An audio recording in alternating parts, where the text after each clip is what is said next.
실질적으로 저희가 현장을 가보면 언덕길이 되게 심해요. 또 계단길이 있습니다. 그러니까 차량으로 진입이 어려워요. 그래서 입지적으로는 정말 좀 많이 별론데, 이 건물의 좋은 점이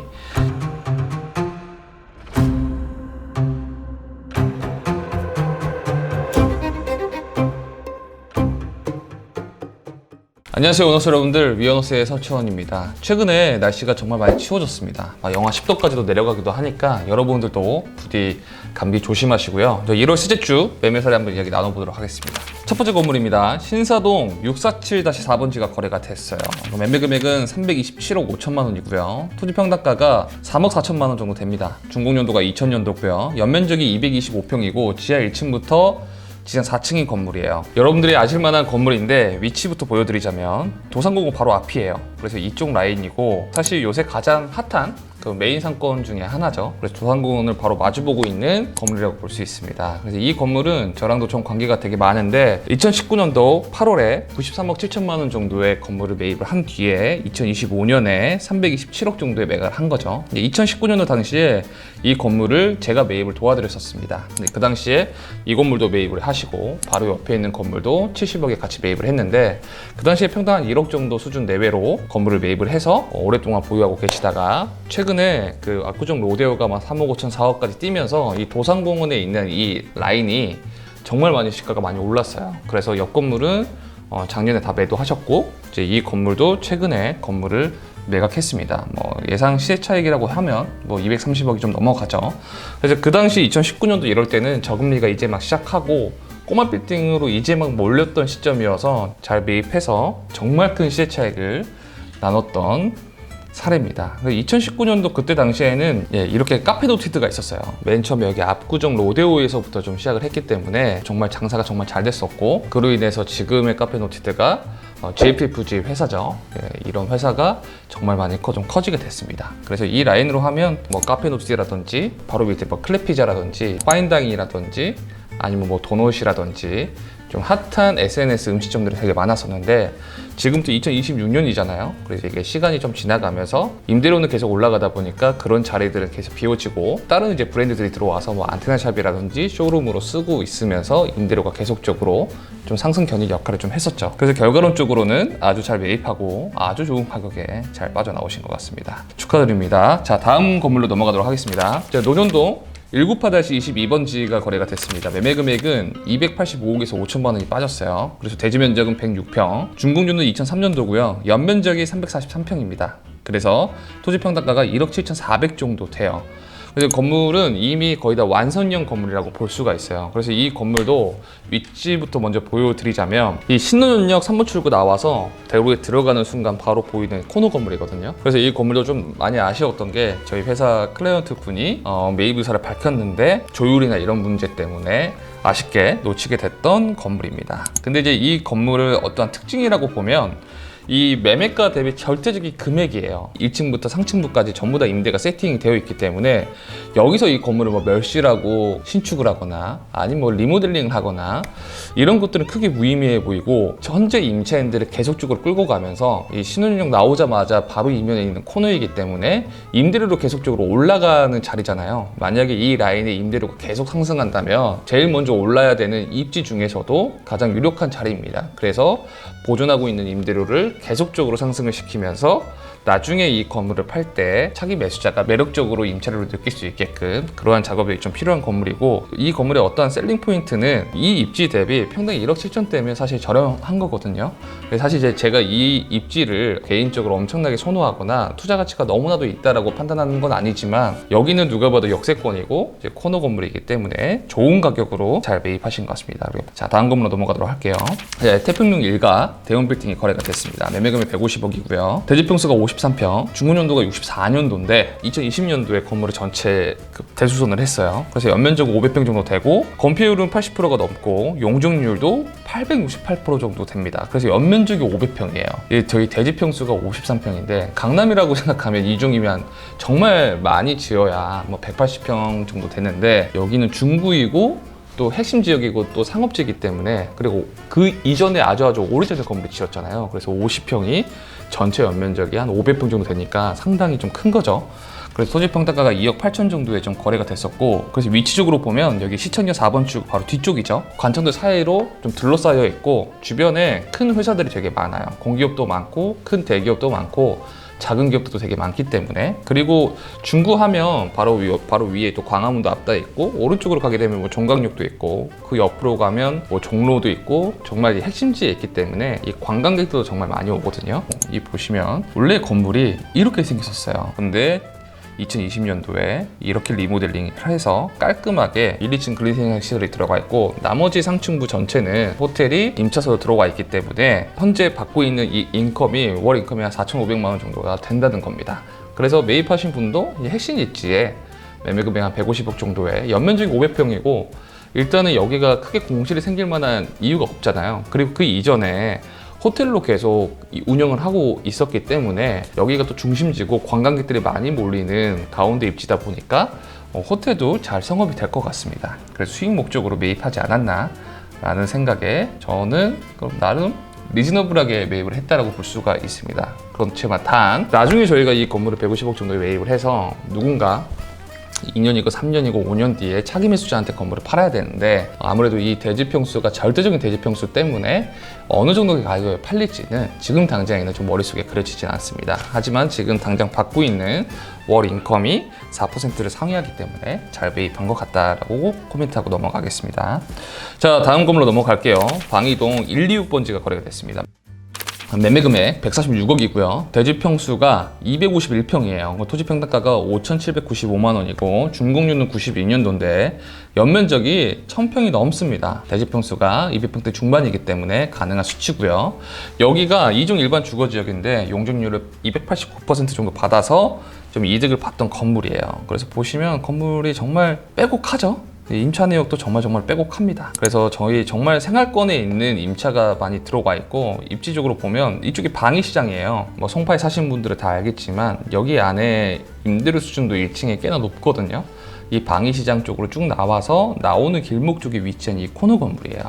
이거는 시장에 나온 지도 꽤 오래됐었고, 2019년에 이 건물을 매입하신 분 그 이전에도 꽤 오래됐었는데 계속적으로 매각이 안 됐던 어떠한 이유가 이 입지 대비 금액 볼륨이 크다는 거예요. 제가 누누이 계속적으로 말씀드리지만 이 상권에 맞는 이 금액 사이즈가 있거든요. 근데 금액 사이즈가 이 상권에는 조금 더 초과되기 때문에 아무래도 이 금액을 주고 여기 입지에 들어갈 바에는 사람이 욕심에는 강남이라든지 뭐 한남이라든지 더 좋은 입지에 들어가고 싶잖아요. 그래서 그런 수요가 뒷받침되지 않았기 때문에 오랫동안 시장에서 거래가 되지 않았고요. 근데 이번에 좀 거래가 된 이유는 아무래도 절대적인 토지 평당가가 한 5,800만 원 정도이기 때문에 나름 준수하게 저렴하게 잘 매입을 했습니다. 근데 그렇다면 이게 과연 정말 저렴한 거냐라고 봤을 때는 이 입지에 이 정도 금액 사이즈를 가지고 매입을 하려면 이 토지 평당가가 조금 더 싸거나 임대료 수준이 너무 좋거나 아니면 임차 업종이 너무나도 우수하거나 이 세 가지 중에 그래도 뭐 단 한 가지 정도는 있어야 여기 들어올 만한 어떠한 이유가 생기거든요. 그래서 그게 좀 잘 맞물려서 좀 거래가 되지 않았나라고 생각을 하고, 만약에 투자 목적으로 이 건물을 매입했다고 하면 다소 아쉬운 사례지만 장기적으로 좀 가져가면서 여기가 주변에 이쪽 이면이 전부 다 다가구예요. 그리고 바로 밑에도 다 아파트거든요. 그래서 생활권이기 때문에 여기 거주하고 계시는 분들이 대부분 다 방위시장을 갑니다. 아파트에 계시는 분들도 방위시장으로 자주 나오기 때문에 생활권에 관련된 임차 업종들이 많이 세팅되어 있어요. 뭐 약구, 의원, 뭐 필라테스, 뭐 소매점 정말 많이 세팅되어 있기 때문에 장기적으로 임대 목적으로 건물을 매입했다고 하면 그거는 잘 매입한 사례겠지만, 저희가 단기적인 어떠한 전략으로 롤링을 돌리면서 공격적인 투자를 하시는 분의 성향이 이 건물을 만약 매입했다고 하면 다소 아쉬운 사례라고 보여줄 수 있을 것 같습니다. 자, 다음 건물로 넘어가도록 할게요.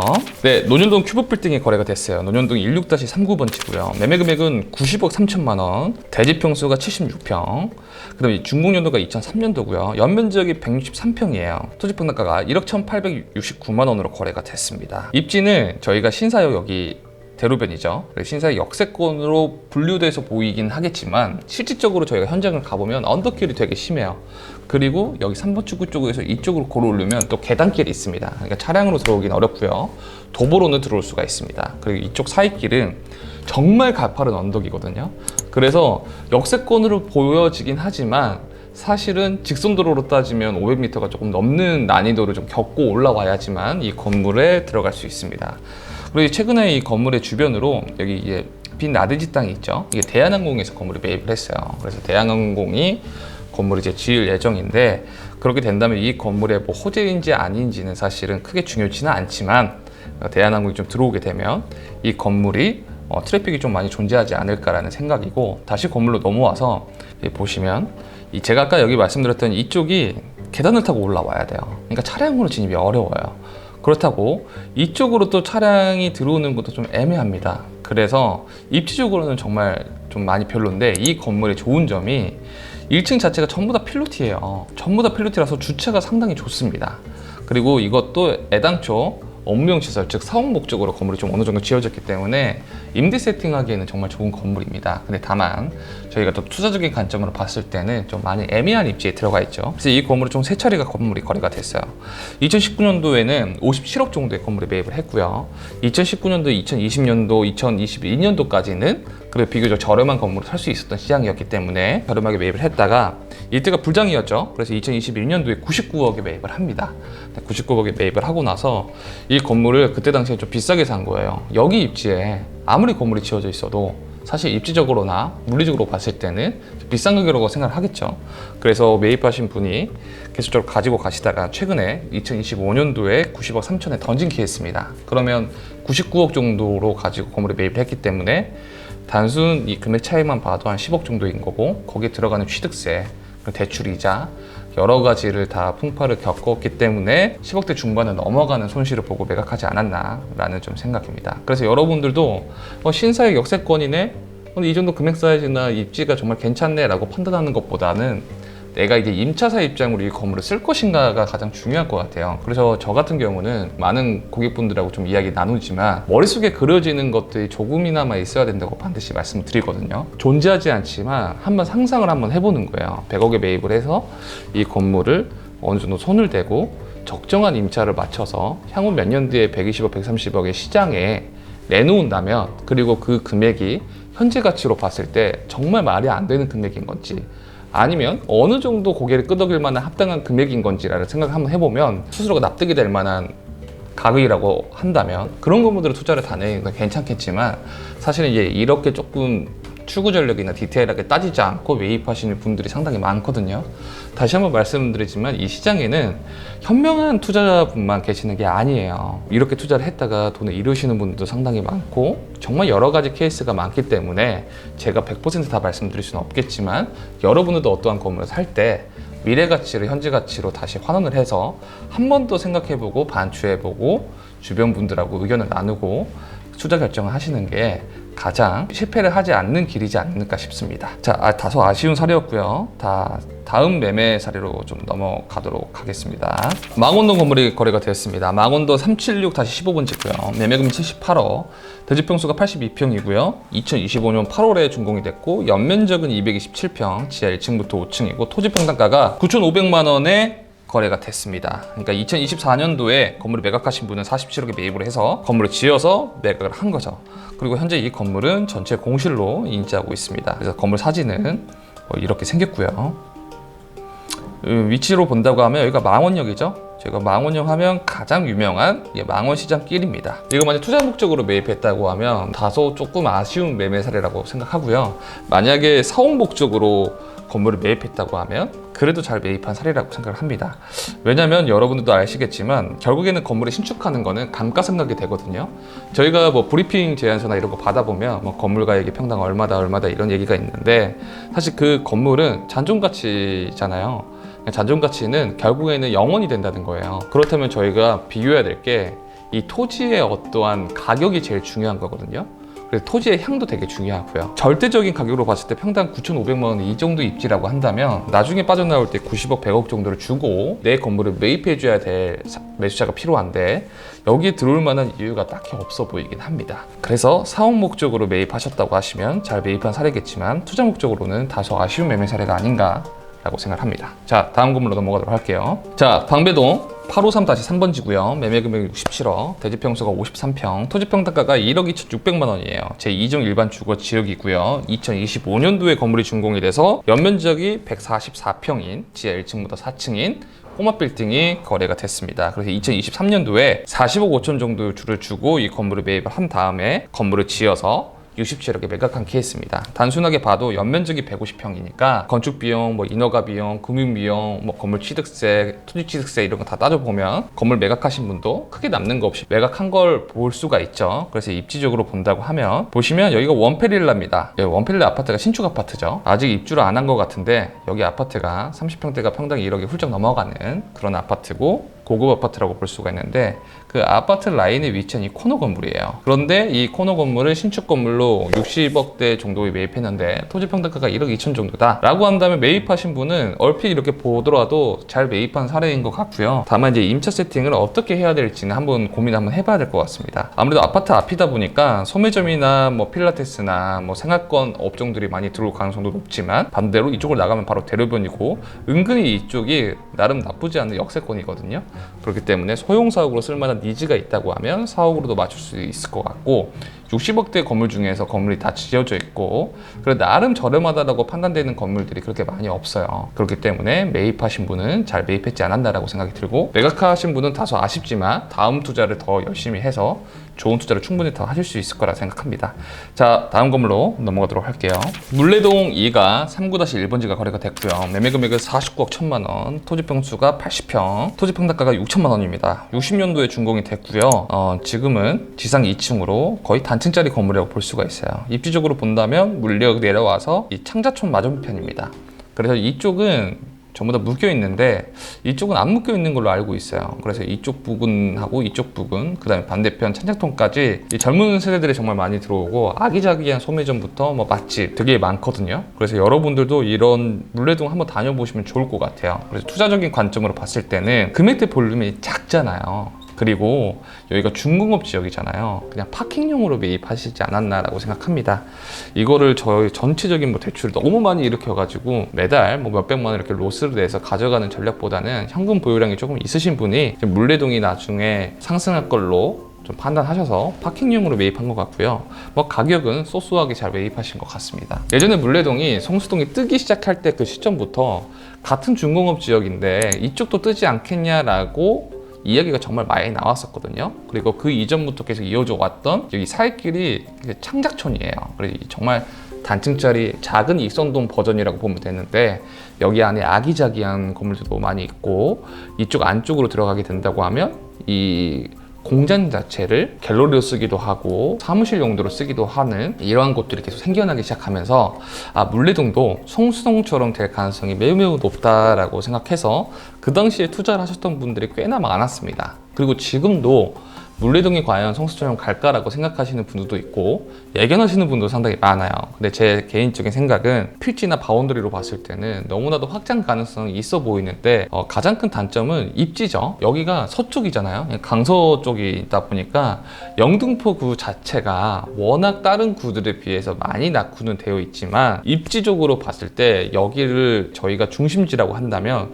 용산 아니면 강남일 텐데 이 중심지랑은 너무 벗어나 있어서 브랜드들이 들어오거나 안테나 샵들이 들어오거나 이런 가능성은 저는 현저히 낮다고 봐요. 근데 다만 여기 안에 계속적으로 이 영등포 구청도 여러 가지 일을 하고 있고 낮은 임대를 쫓아서 들어오시는 많은 아티스트 분들이 많기 때문에 아기자기한 소매점이라든지 정말 유명한 맛집이라든지 이런 것들은 계속적으로 발전되면서 이 물레동 상권이 계속적으로 더 단단해질 수 있도록 가속화 작업은 계속적으로 이루어질 거라 생각합니다. 그렇지만 송수동처럼 정말 팝업스토어가 들어오고 브랜드가 들어오고 안테나샵이 들어오고 이거는 가능성이 매우 낮지 않나라고 생각이 들어요.